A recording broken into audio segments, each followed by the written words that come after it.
Hello and welcome to today's web seminar, 2014 Safety, the Year in Review and Tips for OSHA and CSA in 2015. Today's web seminar is brought to you by Cline University with special guest speaker Justin Cunningham, the Director of Safety at Cline. Justin has nearly 15 years of experience in the transportation safety industry and has recently earned his CDS, Certified Director of Safety accreditation. Now a little bit about the technology we'll be using today. All of your lines have been muted for the duration of the web seminar. However, you can enter any inquiries that you have at any time via the question box. We'll queue them up for the conclusion of the presentation. You can also slide the GoToWebinar box closed or out of the way by clicking the double arrow or orange arrow, but do not click the black X or you will exit the web seminar. Without further ado, please welcome Justin Cunningham. Thank you, John, and thank you for everybody for attending this webinar. My goal with this webinar is to kind of give everybody what's happening, where's it at now, and what we're looking for 2015. So we'll go forward here. The first big change that will happen is with OSHA, and it becomes effective January 1, 2015, and it's with taking effect for reporting severe injuries and illnesses. So what the changes are, our employers are now required to notify OSHA of any work-related fatalities within 8 hours, work-related inpatient hospitalization within 24 hours, and now all employees covered by Occupational Safety and Health Act, even those who are exempt from maintaining injury and illness records, are required to comply with OSHA's new severe injury and illness reporting documents. So some changes there that have happened that will take effect January 1. Now on to the trucking safety.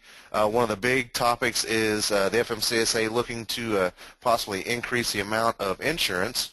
The way it stands right now is a normal trucking company for hire is required to carry $750,000 in insurance coverage. The Federal Motor Safety Administration announced in November that it was seeking input from for a potential rulemaking that would increase the liability from anywhere from $1 million to $2 million. It depends on what ruling you're seeing or what reading you're reading, but anything I've seen is anywhere from $1 million to $2 million is the ballpark, and there are even some reports that it could go up to $4 million.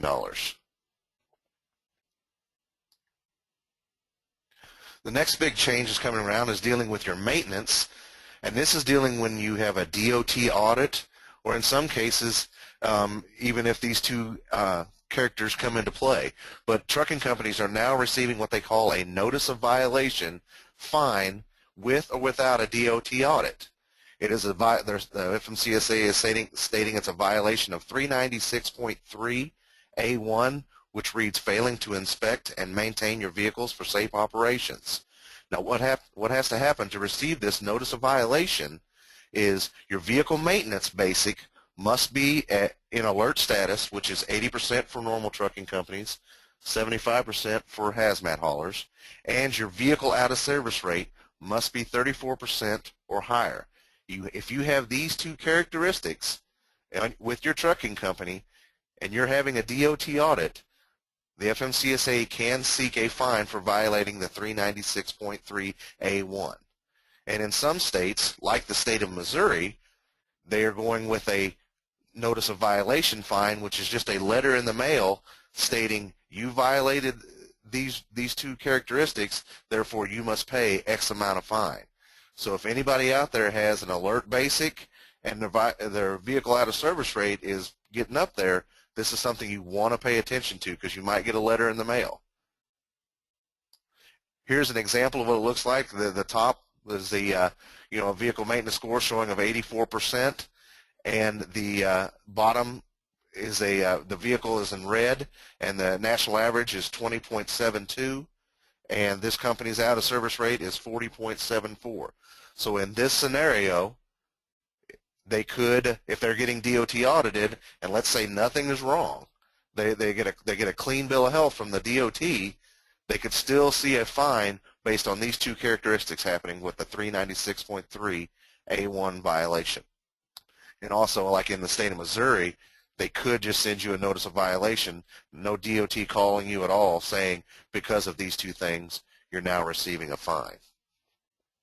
So it's something to keep in your mind when you're looking at your vehicle maintenance and your vehicle out of service rate.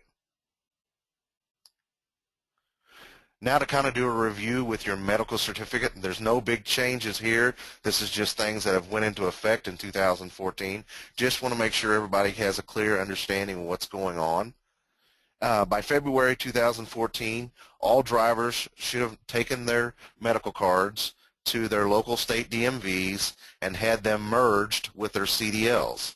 Now the big thing that drivers need to remember here is it's not just a one-time thing. Once your medical card expires, you have to go back and do it again and again and again. And anytime that medical card expires or you get a new medical card, you have to go to the DMV and have it placed on your CDL. Now, for trucking companies and for drivers for that matter, the only way you're going to know that this is done and done correctly is after about 7 to 10 business days, you obtain a new MVR. On that MVR, it should say if they're medically certified or not. The FMCSA did extend carrying the medical card for 1 year, but it does end in January 2015. Effective January 30th, 2015, your drivers should no longer be required to retain a copy of their medical card. Now, I know there's some time in between there, but as it stands right now, as of January 30th, the CDL, my understanding is the CDL will be your medical card, which also means you shouldn't have to keep a copy of it in your wallet or a copy at the office. Now, one of the biggest questions I get asked is, what should I be looking for on that MVR to make sure it's been done right? And here are the categories that that a driver gets when certifying. A normal truck driver, not doing anything special, it will be a non-exempted interstate. That's just a normal truck driver. And then you also have the option if you're hauling accepted commodities interstate. And if you're hauling only in intrastate, then you can go non-accepted intrastate, which means you're hauling normal stuff just within your state, or hauling exempted commodities only in intrastate. So it depends on what you're doing with your trucking company as what category you will fall under. But 9 out of 10 times, if you're a normal trucking company, you want to make sure that that MVR says non-accepted interstate. And if it says something else, then you may have a problem.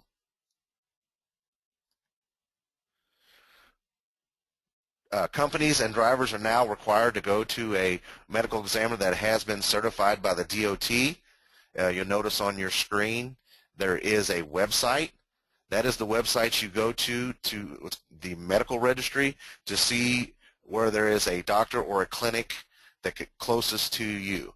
Now, early on, there were not a lot of doctors. This is the website that you will see once you click into that website. You will put your city and state, or you can put your zip code and the radius. Now, one of the big fears at the beginning of this was that there was not going to be enough doctors to cover the entire area. But more and more doctors are being added monthly, and it looks like that problem should not continue on. But you want to make sure that they do it. They get on here and you're using a certified doctor. The roadside guys are checking into the medical cards now to see if it is a certified or non-certified doctor doing the medical. And if it's not, they can place them out of service. So it's very important that you're using somebody off this registry. The next big change is a benefit for trucking companies. It's the new adjudicated citation policy that came in effect in August of 2014. What this is, the FMCSA implemented a new adjudication process that helped to improve the quality of the information that was coming through MCMAS and their SMS and pre-employment screening. They want to try to get rid of as much bad data or violations that don't need to be in there, or violations that drivers maybe get removed or downsized. So to kind of order, what does adjudication mean? Let's kind of understand. MCMS is where it contains all your inspections, including your violations, by law enforcement officers during a CMV stop or inspection.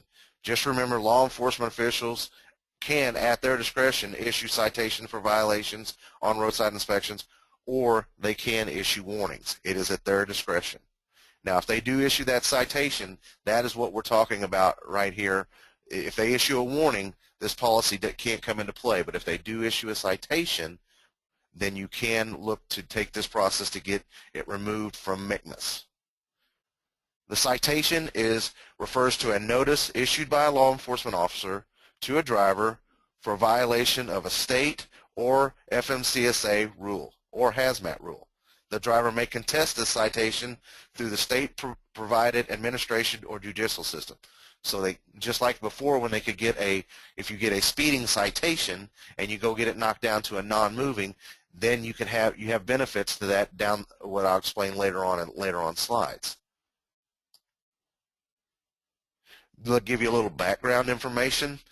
This all started in December of 2013. They announced the proposed policy for public comments. In June, they announced the implementation of the changes that would start in August of 2014. Now, August 23rd, 2014 is an important date because that is when this new policy takes effect. It is not retroactive. So any inspections occurring on or after August 23rd, you can look to do this adjudication process. But anything before that, it will stand as is. Documentation is essential. You can't just go in and try to do the adjudicated process. You must provide the FMCSA with documentation. What I tell people is kind of act like you're going to people's court. As many statements, as many evidence procedures as you have that you can provide to prove that you are in the right, that will help you. To initiate the process, drivers and carriers must submit what they call RDRs with certified documentation of results for the judicial proceedings. So you do have to take it to court first to get it fixed. Drivers and carriers should not submit a request in there for a citation result meeting the following conditions or outcomes. The main one right now is any occurring before or if you've already been convicted. So if you had a violation on August 24th and you've already went to court and been convicted of it, they will not remove it. It can be a conviction, but you cannot be convicted for it in a court of law.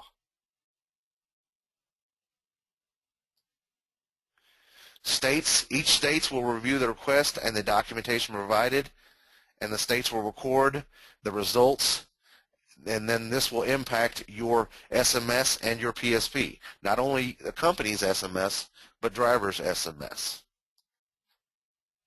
So the process, you want to add a request from the Data Queue Center at the FMCSA website, and then you will fill out this document. Once you fill out this document, then you will be asked to upload additional information, like where it's coming from an inspection, things of that nature. It'll give you a confirmation and give you more detailed information, what is going on here, with what code you're looking to, the codes. And then the last, this is where you'll be asked to upload your documents. You'll notice to upload your documents at this time, you'll select Browse, where you save the documents, and put them in there. You will not win an adjudicated citation or even that matter a data queue challenge if you do not turn in supporting documents. Remember to click the box that certifies that you understand that everything you're submitting is true and accurate.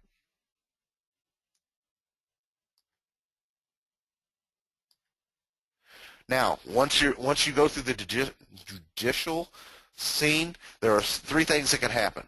If it's dismissed, if the violation that you were cited for, it's dismissed without a fine and you're found not guilty, what will happen for you and the driver, it will remove it from your SMS and from your PSP. Now, the bad thing is it will remove it on the next SMS run. So if an SMS run just came out, it may show up on there for a month, but it should fall off that next month. If you have a conviction of a different charge, let's say you get a speeding and you get it knocked down to a non-moving, the SMS violation will be indicated as a conviction, but of a different charge, and the severity weight will be reduced to a 1. So my understanding of this is if you get a speeding 11 to 14 and it has 15 points against it because it's normally a 5-point violation, it will go down to a 1-point violation. So you're getting points back to your SMS, which could, if you're teetering on the edge of your threshold, couldn't be the difference from being alert or not alert. Convictions are dismissed with a fine. If you're convicted or it's dismissed with a fine, the violation will be retained on both you and the driver. There will be no changes. Carriers logged into the portal, their SMS will be able to see all the violations listed and the adjudication results. Now, this slide here, it's changed completely since I made it up. There was a 34-hour proposed change, and as of this week, it has changed completely. The president signed the 1.1 trillion ominous appropriate bill passed by Congress that provides relief. The biggest change here is now the 34-hour restart will go back to the way it was in 2013. You do not have to worry about the restart, and you don't have to worry about using it every 168 hours or every 7 days, and you do not have to have 2 consecutive days between 1 a.m. and 5 a.m. So you can now, again, you can use it as many times as you want, and you do not have to have a specific time to use it, and that did take effect today. Now, the bill did not change the 30-minute break or any other hours of service regulations, but it did change the 34-hour restart, and it did take effect as of December 16th. So you can tell your drivers that they can go back to using the old method. Now, just a e-log mandate, kind of give you an update of where that's at. It's still being mandated. In March, the Federal Motor Carrier Safety Administration announced that it was going to have a rulemaking mandate for e-logs. They opened it up for comments. They extended the comments for several months to get everybody's perspective on it. And now the last that I've heard is now targeting the rule to go into effect sometime in September of 2015, and that once it goes into effect, if it goes into effect September 2015, they have to give 2 years after the final rule, which means it will be mandated by September 2017. Now, this is not set in stone. It was there's been many dates thrown out there. This is just the last date I have seen. It may have changed since I made these slides, but that is the target date that I have seen from most journals that I've been reading. But just remember, this is not set in stone, but they still are looking to mandate the e-log process. And right now, the FMCSA is sticking to their estimates of cost, that it should cost anywhere from $165 to $832 per truck. The rule consisted of 4 parts: the requirement to use the ELDs, protection against driver harassment, hardware specs, and the supporting documents drivers must continue to carry.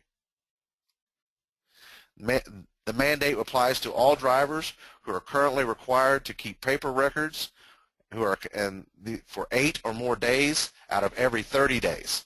If you're required to keep a paper log 8 out of 30 days of a month, then you must use an ELD. In 2011, this is a change from 2011 when it was 2 or more days out of every 7 using a logging device.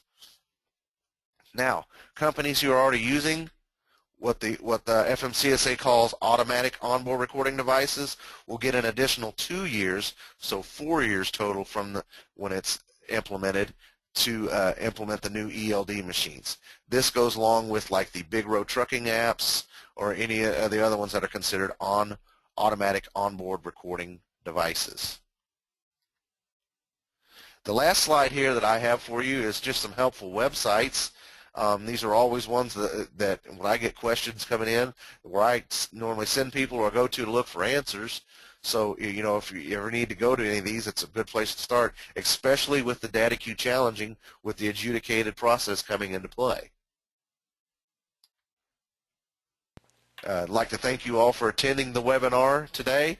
One last thing I would like to make mention of that's not on the slides is, as of today, the final rule was published as of today that the DVIRs, if you have a no defect inspection, drivers are not required to fill out DVIRs anymore. The only time they're required to fill them out is if they find defects. Well, thank you very much, Justin, for sharing all that important information. And we'd also like to thank today's very large audience for attending. We're going to move into a Q&A session now. And because we have hundreds of people attending today, we will not be able to get to all of your questions. But the Clinewood University team has been working diligently in the background and has made a list of 10 questions we're going to try to hit. So we'll get started right away. The first one we have for you, Justin, is, in regards to the increase in the amount of minimum insurance, do you think this is going to happen? That's a good question. Of course, you're always dealing with the FMCSA, but right now it's just in the discussion phases. And the comment period will be going until February 26th. So saying it's going to happen or not going to happen is kind of premature, but they are pushing it very hard.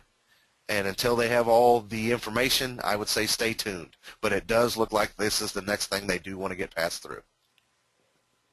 The next question we have, what is the threshold for the vehicle maintenance basic that would cause it to go into alert status? For non-HM haulers, your vehicle maintenance threshold is 80%, and for those that are classified as HM haulers, it is 75%. And you want to make sure when you're talking about that, you take into consideration your vehicle out of service rate, which is 34% or higher. With this new maintenance citation, how should the FMCSA notify a company if they're being charged with this violation? Well, as we discussed in the webinar, and again going back to the FMCSA, I've been polling different states, and to give you an example right off the bat, the state of Missouri and the state of Kansas, if you have an alert in vehicle maintenance basic and your out of service rate is above 34%, they are just sending out notice of violations, just a letter, and it's saying you have this happening, so pay X amount of fine. Now, other states like Oklahoma and Texas, I've been seeing they've been tacking them on to DOT audits at the end of them. So if anything's wrong, this is just something additional, or even if there's nothing wrong, this is something that will be tacked on at the end. So will my drivers be required to carry a medical in 2015? As of January 30th, 2015, drivers should not be required to carry a medical. So unless they change it between now and then, I would say no. Next question we have is, when I am looking at a driver MVR, what should I be looking for to ensure he has a valid medical attached to his or her CDL? If you're a normal trucking company, you want to make sure in that medical status line it says non-exempted interstate. Got it. Thank you. The next question we have, what did you call the new process that drivers or companies can have violations removed or reduced? It is called the adjudicated citation policy. And what was the start date that drivers could have citations removed? The start date for that was August 23rd, 2014. Anything before that, you cannot request to have it removed. Thank you. The next question we have, when does the FMCSA think they will now have the final rule published for the e-log mandate? Like I said in the webinar, the last thing I've seen is September 2015 is when the final rule will come, and then it will be mandated 2 years after that, sometime around September 2017. If and when this final rule is established by the FMCSA, when will drivers have to have an e-log machine in their truck? If you drive or are required to keep a logbook or paper logs on 8 or more days out of every 30 days, you will be required to install an ELD machine in your truck. Well, thank you very much, Justin, for sharing all that important information and for taking all these questions. The last question we have I'll actually handle. Many people have asked about the PowerPoint presentation and the webinar recording. If you would like a copy of the PowerPoint or if you would like to review a recording of the web seminar, please reach out to Cline Wood. Their web address, phone number, and the university email address are all on the screen. We'd also be happy to respond to any questions that we weren't able to get to today if you'd like to reach out to the Cline Wood team. With that, today's web seminar is now ending. We appreciate you attending. We appreciate your speaking, Justin. We hope you all have a great day.